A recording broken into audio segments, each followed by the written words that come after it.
Vahel me kipume ära unustama, kuivõrd fantastilises kohas me siin Eestimaal elame. Meil on õhku ja puhast loodust ja igal sammul on tunda seda suurt esivanemate väge. Meil on ka 3 oma hobusetõugu, kellest üks Eesti tõugu hobune on täpselt nagu me isegi visa, natuke jonnakas, aga tohutult äge kaaslane. Viimastel aastatel on geeniteadlased Eesti tõugu hobuseid omajagu uurinud ja välja on tulnud, et Eesti hobune kannab metshobuse geeni ja võib tulevikus saada kõikide kultuurhobuste elupäästjaks.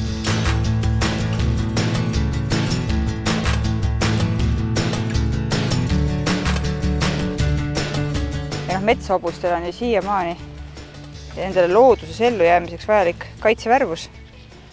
Ja ka seda nimetatakse, tänapäeval inimesed armastavad kõik asju ja oma nimedega nimetada, on hiir ja värvusgeen, mis siis tingib selle, et tema karv, mis kasvab, ei ole kirkavärviline, vaid sellest osa pigmenti kaob ära ja ta muutub selliseks tuhmiks. Ja see on vajalik selleks, et looduses hobune nii väga silma ei paistaks. See siin on Ingrid. Eesti tõugu hobuste entusiast, treener, ratsastaja ja sadulsepp, kes Eesti hobustega tegelenud juba veerand 100 aastat. Ingrid lööb kaasa projektis, mille raames korjatakse kokku meie põlishobuste DNA, mis siis juba omakorda USA geeniteadlastele uurida läheb.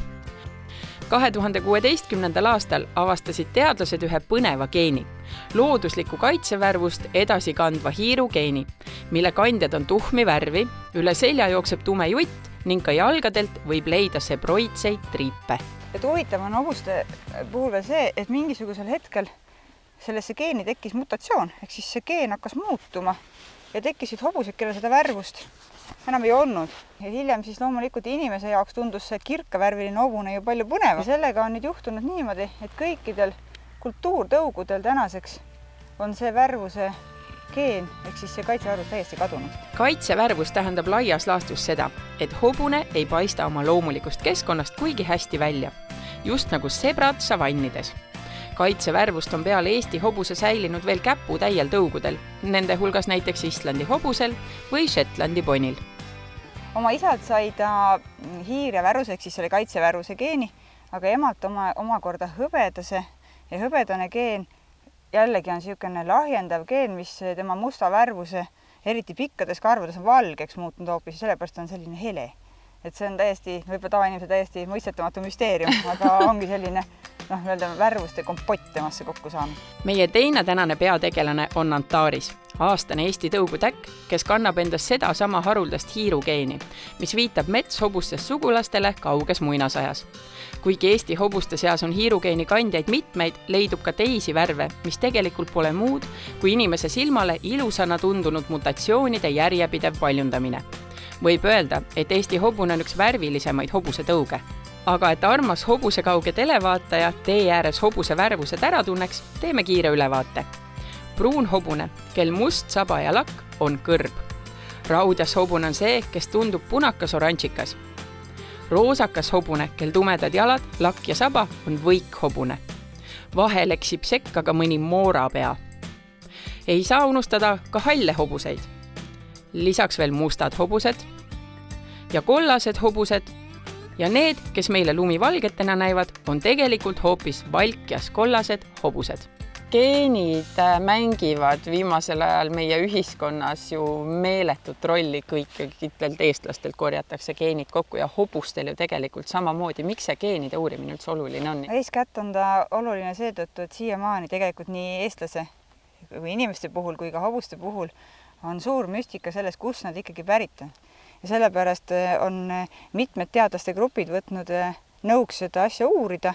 Tänapäeval on see oluliselt lihtsam, sest täielik DNA eraldamine ei ole kuigi keeruline enam ja seetõttu on võimalik seda uurida ja seda on ka päris palju tehtud ja tehakse ka veel edasi, sest leiud on väga põnevad. Eesti tõugu hobust on maailmas alles võiks arvata kuskil ligi 3000 hobust. See tegelikult tänaseks päevaks on juba päris hea number. 90-ndatel oli tõug väga tõsises hävimisohus.